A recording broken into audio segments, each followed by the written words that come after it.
नमस्कार दोस्तों, आप सबका स्वागत है हमारे चैनल पर। भगवान शिव ने बताया पिता के घर में रहने वाली कन्या कौन सा पाप करती है।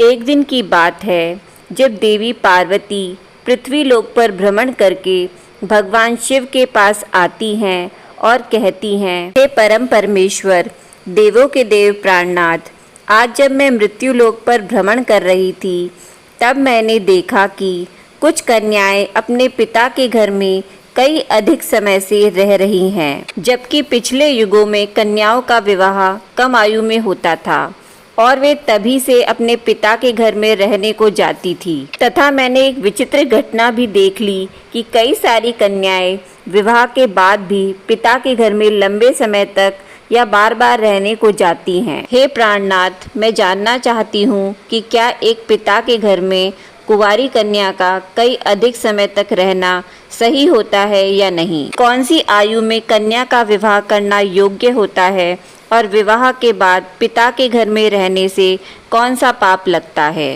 हे स्वामी, आप ही जगत के सत्य हैं और सत्य ही शिव है। शिव ही आदि और अनंत है। कृपा करें और मेरी जिज्ञासा को शांत करें। तब भगवान शिव मुस्कुराते हुए बोले, हे देवी पार्वती, आज आपने जो प्रश्न किए हैं वे समस्त मानव जाति के कल्याण हेतु अत्यंत महत्वपूर्ण हैं। आज मैं आपको इन सारे प्रश्नों के उत्तर इस एक सच्ची घटना के माध्यम से देता हूँ। यह कथा मेरे प्रभु कृष्ण के काल द्वापर युग की है। जो भी प्राणी इस कथा को ध्यान से सुनता है तथा इसका प्रचार तथा प्रसार करता है, उसके मैं 100 अपराध माफ कर देता हूँ और वह प्राणी मृत्यु के बाद अनंत काल तक कैलाश में वास करता है। तब देवी पार्वती कहती हैं, हे स्वामी, मैं इस कथा को पूरा ध्यान से अवश्य सुनूंगी तथा इस कथा का प्रचार तथा प्रसार भी अवश्य करूंगी। कृपया करके इस कथा को कहें। तब भगवान शिव कहते हैं, हे देवी पार्वती, यह कथा 28वें द्वापर युग की कथा है। यदुकुल श्रेष्ठ वीरवर उग्रसेन के यहाँ जो घटना घटित होने वाली है उसी का मैं भूतकाल के रूप में वर्णन करूँगा। माथुर प्रदेश में मथुरा नाम की नगरी है। वहाँ उग्रसेन नाम वाले रघुवंशी राजा राज्य करते थे। वे शत्रु विजय, संपूर्ण धर्मों के तत्व ज्ञान, प्रजा के रक्षण करने वाले और अति गुणवान राजा थे। मेधावी नामक राजा उग्रसेन धर्म पूर्वक राज्य का संचालन और प्रजा का पालन करते थे। उन्हीं दिनों परम पवित्र विदर्भ देश में सत्यकेतु नाम से प्रसिद्ध एक महापराक्रमी राजा थे। उनकी एक पुत्री थी जिसका नाम मायावती था।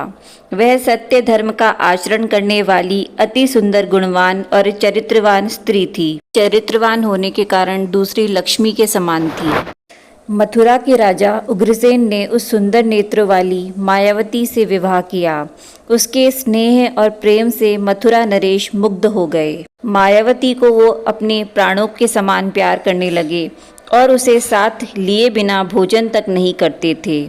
उसके साथ क्रीड़ा विलास में ही राजा का समय बीतने लगा। भगवान शिव कहते हैं, हे देवी पार्वती, मायावती के बिना उन्हें एक क्षण भी चैन नहीं पड़ता था। इस प्रकार से आने वाले प्रतिदिन उन दोनों पति पत्नी में प्रेम बढ़ता गया।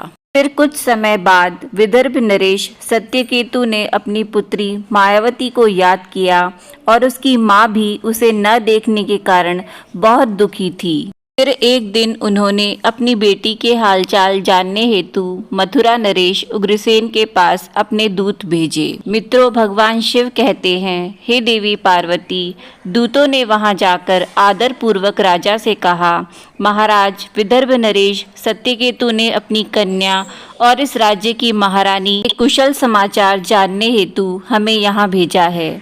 आपको हमारा सादर प्रणाम। अगर उनका प्रेम और स्नेहपूर्ण अनुरोध आपको स्वीकार हो तो राजकुमारी मायावती जी को उनके यहाँ भेजने की व्यवस्था कीजिए। वे अपनी पुत्री को देखना चाहते हैं।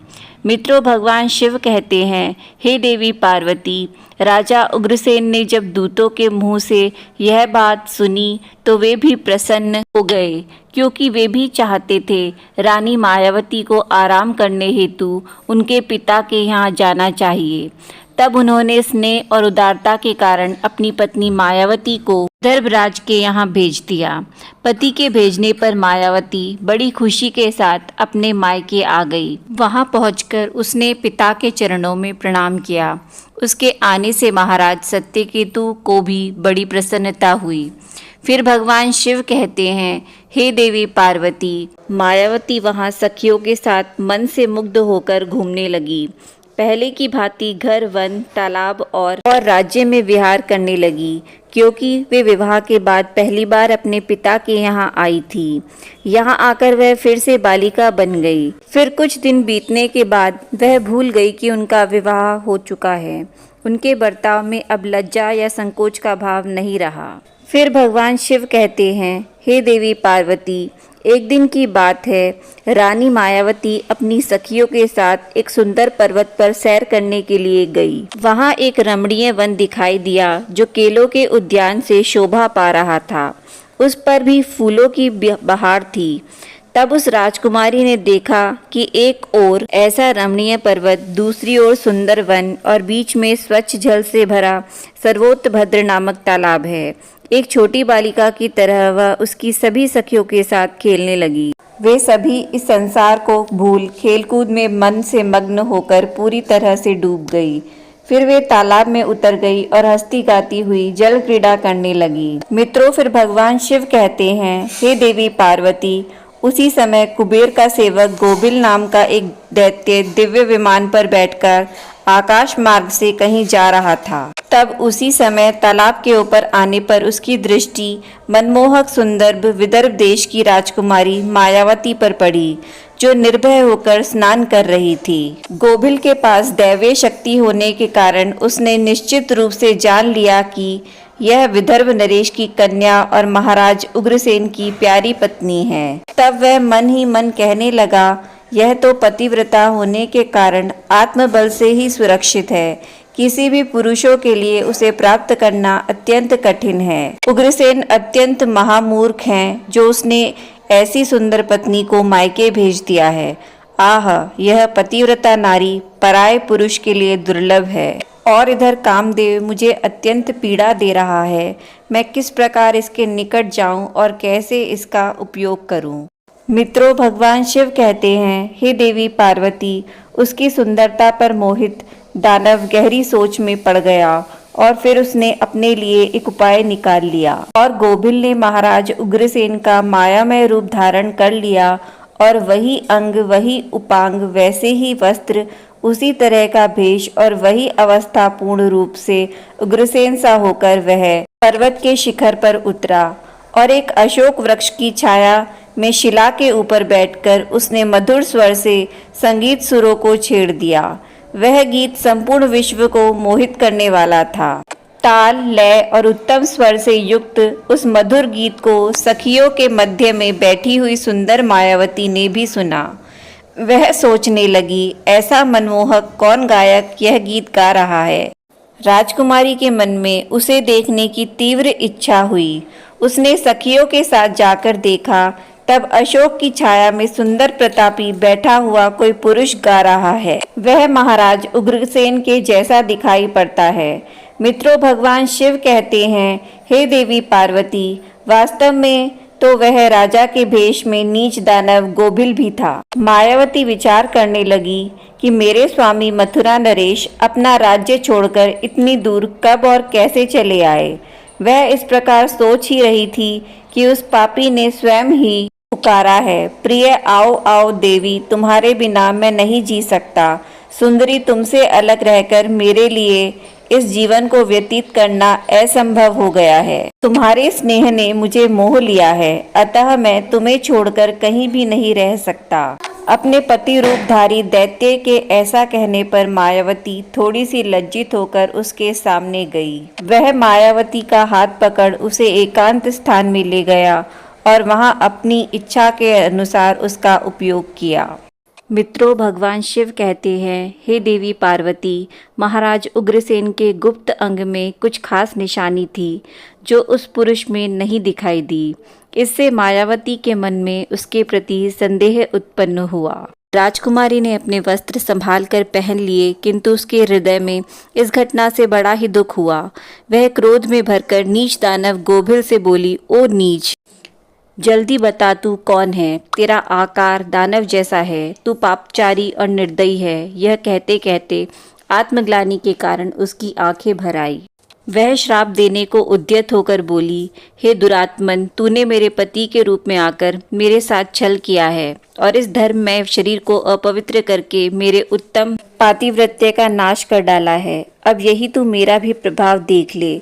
मैं तुझे अत्यंत कठोर श्राप दूंगी। उसकी बात सुनकर गोभिल ने कहा, हे पतिव्रता नारी, भगवान श्री विष्णु तथा उत्तम ब्राह्मण के भय से तो समस्त राक्षस और दानव दूर भागते हैं।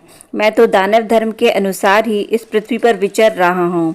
पहले मेरे दोष का विचार करो कि किस अपराध पर तुम मुझे श्राप देना चाहती हो। तब मायावती बोली, हे पापी, मैं साध्वी और पतिव्रता हूँ।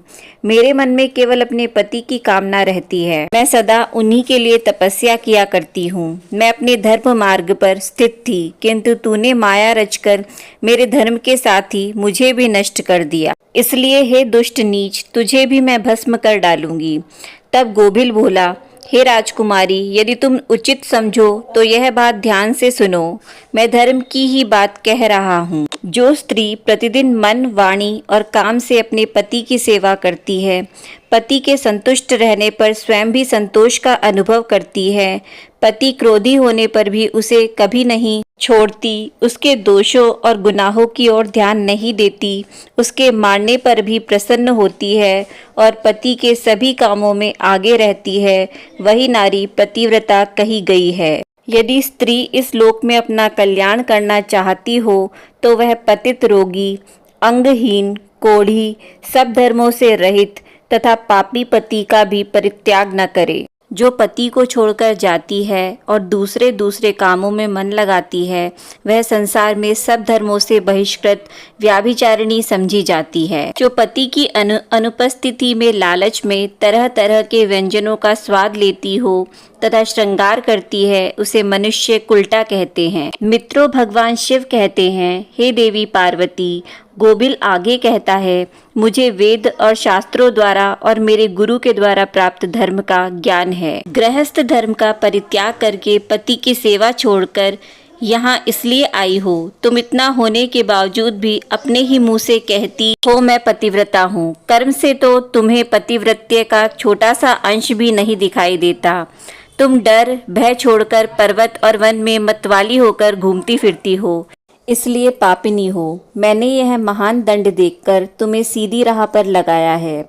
अब कभी तुमसे ऐसी दुष्टता नहीं हो सकती। बताओ तो पति को छोड़कर किस लिए यहाँ आई हो? यह श्रृंगार, यह आभूषण तथा यह सुंदर वेशभूषा धारण करके क्यों खड़ी हो? हे पापिनी, बोलो ना, किस लिए और किसके लिए यह सब किया है? कहाँ है तुम्हारा पातिव्रत्य? दिखाओ तो मेरे सामने व्याभिचारिणी स्त्रियों के समान बर्ताव करने वाली नारी। तुम इस समय अपने पति से 400 कोस दूर हो। कहाँ है तुम में पति को देवता मानने का भाव? दुष्टा, कहीं की तुम्हें लज्जा नहीं आती? तुम्हें तो क्या मुझे ही अपने बर्ताव पर घृणा होती है? तुम क्या मेरे सामने बोलती हो? कहाँ है तुम्हारी तपस्या का प्रभाव? कहाँ है तुम्हारा तेज और बल? आज ही मुझे अपना बल, वीर्य और पराक्रम दिखाओ। तब मायावती बोली, ओ नीच असुर, सुन, पिता के स्नेहवश मुझे पति ने घर से बुलाया है। इसमें कहाँ पाप है? मैं काम, लोभ, मोह तथा डर के वश में पति को छोड़कर नहीं आई हूँ। मैं यहाँ भी पति का चिंतन करती हुई ही रहती हूँ। तुमने भी छल से मेरे पति का रूप धारण करके ही मुझे धोखा दिया है। तब गोभिल ने कहा, मायावती, मेरी युक्त बात सुनो। अंधे मनुष्य को कुछ दिखाई नहीं देता। तुम धर्म रूपी नेत्र से हीन हो, फिर कैसे यहाँ मुझे तुम पहचान पाती? तुम्हें ज्ञात था कि तुम्हारे पति इतनी दूर कभी नहीं आ सकते थे, फिर भी तुमने मेरे साथ संबंध बनाए। जिस समय तुम्हारे मन में पिता के घर आने का भाव उदय हुआ, उसी समय तुम पति की भावना छोड़कर उनके ध्यान से मुक्त हो गई थी। पति का निरंतर चिंतन ही नारियों का धर्म है। जब वही नष्ट हो गया है तो क्यों स्वयं को पतिव्रता कहती हो। मित्रों, भगवान शिव कहते हैं, गोबिल कहता है, जब तुम्हारे हृदय की आँख ही फूट गई तब तुम नेत्रहीन होकर मुझे कैसे पहचानती। गोबिल की बात सुनकर राजकुमारी मायावती जमीन पर बैठ गई। उसके हृदय में बहुत दुख हो रहा था। गोबिल ने फिर कहा, हे राजकुमारी मायावती, जो मैंने तुम्हारे उदर में अपने वीर्य की स्थापना की है, उससे तीनों लोगों को त्रास पहुंचाने वाला पुत्र उत्पन्न होगा। फिर भगवान शिव कहते हैं, ऐसा कहकर वह दानव वहां से चला गया। गोबिल एक ज्ञानी दानव तो था, किंतु वह बड़ा ही दुराचारी और पाप आत्मा था। उसके चले जाने पर मायावती अत्यंत दुखी होकर रोने लगी। उसके रोने की आवाज़ सुनकर उसकी सखियाँ उसके पास दौड़ी चली आई और पूछने लगी, राजकुमारी, आप क्यों रोती हो? मथुरा नरेश महाराज उग्रसेन कहाँ चले गए? तब मायावती ने अपनी सखियों को अपने चले जाने की सारी कहानी बता दी। तब उसकी सखियाँ उसे उसके पिता के घर ले गई। इस समय मायावती शोक से कतराती हुई थरथर काँप रही थी। उसकी सखियों ने उसकी माता को सारी बात बता दी। उसे सुनते ही महारानी अपने पति के महल में गई और अपनी कन्या का सारा वृत्तांत उन्होंने अपने पति को सुना दिया। उसे सुनकर महाराज सत्यकेतु को भी बड़ा दुख हुआ और उन्होंने अपनी पुत्री को वस्त्र आदि देकर अपने पति के घर वापस भेज दिया। राजा उग्रसेन अपनी पत्नी मायावती को वापस आया देखकर बहुत प्रसन्न हुए। वे रानी से कहने लगे, मैं तुम्हारे बिना जीवन व्यतीत नहीं कर सकता था। अच्छा रहा तुम शीघ्र ही लौट आई। हे मायावती, तुम अपने सद्गुणों के कारण मुझे अत्यंत प्रिय लगती हो। अपनी पत्नी मायावती से ऐसा कहकर महाराज उग्रसेन उसके साथ विहार करने लगे। सब लोगों को भय पहुंचाने वाला उसका गर्भ दिन दिन बढ़ने लगा, लेकिन उस गर्भ का कारण केवल मायावती ही जानती थी। 10 वर्ष तक वह गर्भ बढ़ता ही गया। उसके बाद उस बालक का जन्म हुआ। भगवान शिव कहते हैं, हे देवी पार्वती, वह वही अति तेजस्वी, दुराचारी और प्रजा को कष्ट देने वाला कंस था, जिसके भय से तीनों लोकों के निवासी थर्रा उठे थे। इसके बाद भगवान श्री कृष्ण के हाथ से मारा जाकर मोक्ष को प्राप्त हुआ। तब देवी पार्वती कहती हैं, ऐसी घटनाएं भविष्य में संगठित होने वाली हैं। यह मैंने भी सुन रखा है। हे देवी, मैंने जो आपसे सब कुछ कहा है वह समस्त पुराणों का मत है। इस प्रकार पिता के घर में रहने वाली कन्या बिगड़ जाती है तथा पिता को अपनी कन्या को अपने घर में रखने का मोह नहीं रखना चाहिए। हे देवी पार्वती, अब मैं आपको एक कुंवारी कन्या के विषय में कुछ महत्वपूर्ण बातें बताता हूँ। जब कोई भी कन्या जवान हो जाती है तो वह विवाह के योग्य हो जाती है। तब हमें उसका विवाह कर देना चाहिए। उसे कभी भी लंबे समय तक घर में नहीं रखना चाहिए। पति के घर में ही उसका पालन पोषण होना उचित है। वहाँ रहकर वह भक्ति पूर्वक जो उत्तम गुण सीखी और पति की सेवा करती है, उससे कुल की कीर्ति बढ़ती है और पिता भी सुखपूर्वक जीवन व्यतीत करते हैं। ससुराल में रहकर यदि वह पाप करती है तो उसका फल पति को भोगना पड़ता है। वहाँ सदाचार पूर्वक रहने से वह सदा पुत्र पौत्र के साथ वृद्धि को प्राप्त होती है। कन्या के उत्तम गुणों से पिता की कीर्ति बढ़ती है और दोनों कुलों में पितृगण संतुष्ट होकर आशीर्वाद देते हैं। हे देवी, दामाद के साथ भी कन्या को अपने घर में रखना नहीं चाहिए। ऐसा करने से उस पुरुष के मान सम्मान में समय समय के साथ कमी हो जाती है और उसे भी पाप लगता है। जब कन्या विवाह योग्य बन जाए तो पराये लोग उस पर बुरी नज़र डालना शुरू कर देते हैं। उस कन्या के गलत रास्ते पर जाने से पहले ही उसका विवाह करना उचित होता है। एक जवान कन्या पिता के घर में रखना मतलब खजाने भरा चोरों के बीच रखने के समान होता है तथा उस स्त्री का गहना और पिता का सम्मान उस कन्या की इज्जत होती है, जिसे हमेशा संभाल कर रखना चाहिए। किसी भी स्त्री को कभी भी पति से दूर नहीं रहना चाहिए। ज़्यादा समय तक मायके रहना भी पाप के समान माना जाता है। एक पतिव्रता नारी का स्थान सदैव उनके पति के चरणों में होना चाहिए तथा पति के लिए पत्नी का स्थान हृदय में होना चाहिए। मित्रों, भगवान शिव कहते हैं, हे देवी पार्वती, अब मैंने आपके सारे प्रश्नों के उत्तर दे दिए हैं। तब माँ पार्वती कहती हैं, हे प्रभु, आज मैं धन्य हो गई हूँ जो मेरे मन में चल रहे सारे प्रश्न को दूर किया है।